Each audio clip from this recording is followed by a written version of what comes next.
देखो यार, अगर डेली पढ़ते पढ़ते बीच बीच में आपको भी डिमोटिवेशन जैसा लग रहा है और ऐसी फील आ रही है कि मतलब आप कुछ नहीं कर पाएंगे, जो आप कर रहे हैं वो वेस्ट हो रहा है, ठीक है, मतलब आप सबसे पीछे हैं, सबकी तैयारी अच्छी चल रही है, आप यूट्यूब खोलते हैं कहीं भी देखते हैं तो सबके स्कोर अच्छे आ रहे हैं, आपके जो आपके दोस्त थे उनके भी स्कोर अच्छे आ रहे हैं, इम्प्रूवमेंट हो रही है आपको, मतलब आप अपने आप को एक अजीब तरीके से फील करने लगते हैं और मतलब फिर कुछ अच्छा नहीं लगता है। आप यूट्यूब पे गाना भी सुन रहे हैं तो ठीक नहीं लग रहा है, मन में एक अजीब तरीके की चिंता आई रहती है। तो भाई देखो, एक बात कहूँगा ना, बीच बीच में सबको इस तरीके की फीलिंग आती रहती है, ठीक है। 10 दिन 15 दिन के बाद से अगर आप अकेले तैयारी कर रहे हैं और तैयारी के दौर में लगे हुए हैं, सब चीज़ छोड़ दिए हैं, ठीक है, और अगल बगल घर पे भी आपको उतना अच्छा माहौल नहीं है, पैसे की तंगी है, समस्याओं से जूझ रहे हैं, तो बीच बीच में भाई ऐसी एक आध बार चिंता आना हफ्ते में 10 दिन में एकदम नॉर्मल सी बात है, ठीक है। मैं ये चीज़ आपके साथ क्यों शेयर कर पा रहा हूँ, क्योंकि आप देखे होंगे 2 दिन से मेरी वीडियो नहीं आई होगी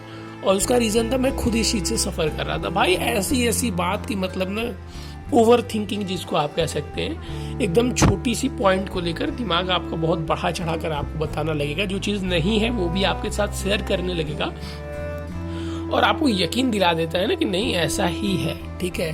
तो भाई उस कंडीशन में देखो यार, अपने आप से बहुत ज़्यादा जोर ज़बरदस्ती नहीं करनी चाहिए, ठीक है। बहुत ज़्यादा आपको ऐसा नहीं सोचना चाहिए कि हम डिसिप्लिन को फॉलो नहीं कर रहे हैं, हमारा नहीं होगा, हम बीच बीच में चीज़ें छोड़ दे रहे हैं, ठीक है। बहुत ज़्यादा अपने आप को भयभीत नहीं करना चाहिए। तो उस समय थोड़ा सा बाहर घूम आइए, कहीं बाहर घूमने का मतलब कहीं टहल आइए आसपास, ठीक है। थोड़ा सा पेरेंट्स के साथ टाइम स्पेंड कर लीजिए, एक आध मूवी वूवी देख लीजिए, ठीक है। मतलब थोड़ा सा अपने मन को बाहर निकालने की कोशिश कीजिए। जैसे मैं बताऊं तो कल के दिन मेरी कुछ पढ़ाई नहीं हुई थी, ईमानदारी से मैं कहूँ तो थोड़ी सी अगर मैंने बुक टच किया होगा मैं थोड़ा सा कल परेशान था इन्हीं बातों को सोचकर, ठीक है। क्योंकि ऐसा लग रहा था कि जो चीज़ें मैं कर रहा हूँ, जो साल भर का मैं समय दे चुका हूँ और आगे भी जो समय दे रहा हूँ, कहीं मैं गलती तो नहीं कर रहा हूँ, ठीक है। कि मतलब मैं सोचता हूँ कि आगे, देखिए मैं बता रहा हूँ रियलिटी आपको, मैं सोचता हूँ आसानी से कि अगर कुछ नहीं होगा तो आगे हम कुछ कर पाएंगे, जो पढ़ रहे हैं वो वेस्ट नहीं जाएगा। लेकिन जब ऐसा दौर आता है ना, वो 1-2 दिन का,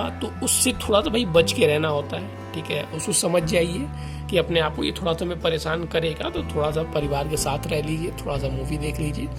और एक बात बताऊँ, देखो कोई कहे या ना कहे यार, वो सबके साथ होता है, ठीक है। आप ऐसे रास्ते पे चल रहे हैं जिस पे आपको सफलता तुरंत नहीं मिलने वाली है और धीरे धीरे भी नहीं मिलने वाली है, ठीक है। ये वही चीज़ है यार, ऐसा नहीं है कि जैसे मान लीजिए आपके मॉक में 160, 160, 170, 180 मार्क्स आ रहे हैं तो एग्जामिनेशन में भी आपके उतने ही आने वाले हैं, ऐसी कोई फिक्स चीज़ें नहीं होती हैं, ठीक है। दूसरी बात, अगर आपके बेकार नंबर भी आ रहे हैं तो एग्जामिनेशन में बेकार आएंगे, ऐसी भी चीज़ें नहीं। तो मतलब सरकारी अगर नौकरी की आप तैयारी कर रहे हैं तो कुछ इस तरीके से ज़िंदगी है, अभी आज शाम ऐसे थी, अब एग्जामिनेशन देके आंसर की आई तो ऐसे हो गई, ठीक है। मतलब रिजल्ट आया तो ऐसे पलट गई, तो जस्ट वही मोमेंट है यार। लेकिन इस ऐसा जैसे बिजनेस है, तो मान लीजिए पहले आपको 2000 की प्रॉफिट हो रही है, 3000 की प्रॉफिट हो रही है, 4000, 5000, 10000, 20000, 25000, आप धीरे धीरे स्टेप बाय स्टेप बढ़ते जा रहे हैं। इसमें भी आपके score step by step increase होते जा रहे हैं। लेकिन हो सकता है कि आपको तुरंत कभी डरावनी जैसा फील हो हफ्ते 2 हफ्ते में, तो ये नॉर्मल सी बात है।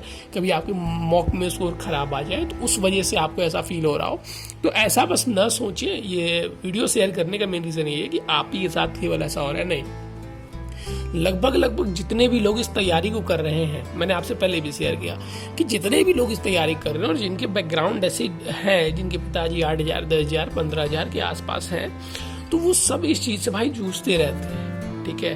क्योंकि जब आप मुड़ के कहाँ देखेंगे, जैसे मान लीजिए आप खुद से परेशान हो तो कहाँ देखेंगे, फैमिली की तरफ देखेंगे, और जब फैमिली की तरफ भी एंटर करते हैं तो फिर मतलब फैमिली की समस्याएं दिखाई देती हैं, तो लगता है कि यार हम कर क्या रहे हैं, क्या इससे उस समस्याओं को हम हल कर पाएंगे कि नहीं, या फिर हम अपना टाइम वेस्ट कर रहे हैं, ठीक। कभी कभी आपको खुद पे डाउट होने लगेगा कि हम बहुत अच्छी तरीके से पढ़ाई नहीं कर रहे हैं, जिस वजह से नहीं निकल पाएगा, हम टाइम वेस्ट कर रहे हैं अपना, हमें कुछ और कर लेना चाहिए, हमें कुछ और देख लेना चाहिए।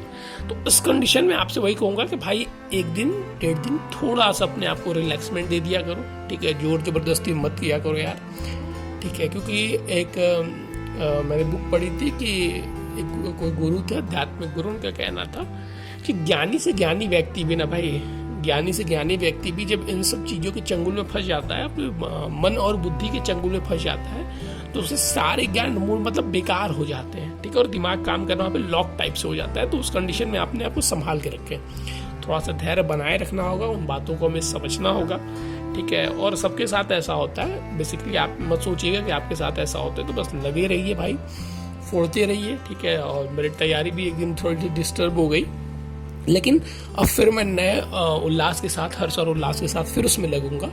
तो वही चीज़ कहूँगा भाई कि ऐसी अगर मोमेंट आ रहे हों तो उनसे अपना किनारा करते रहें, अपने आप को बचाते रहें, क्योंकि अगर बड़ी ऊंचाइयों पे पहुंचना है भाई तो इन चीज़ों से लड़के ही हम निकल पाएंगे, और दूसरा कोई रास्ता नहीं है, ठीक है। तो चलो, बेस्ट ऑफ लक आप सभी को। मानूंगा कि आप सभी की तैयारी अच्छी चलती होगी, ठीक है। तो इन चीज़ों का भी ध्यान रखें भाई, अपने आप को भी संभालना बहुत ज़रूरी होता है, अपनी मेंटल हेल्थ को भी संभालना बहुत ज़रूरी होता है, ठीक है। चलिए, बेस्ट ऑफ लक आप सभी को अपने एग्जामिनेशन के लिए।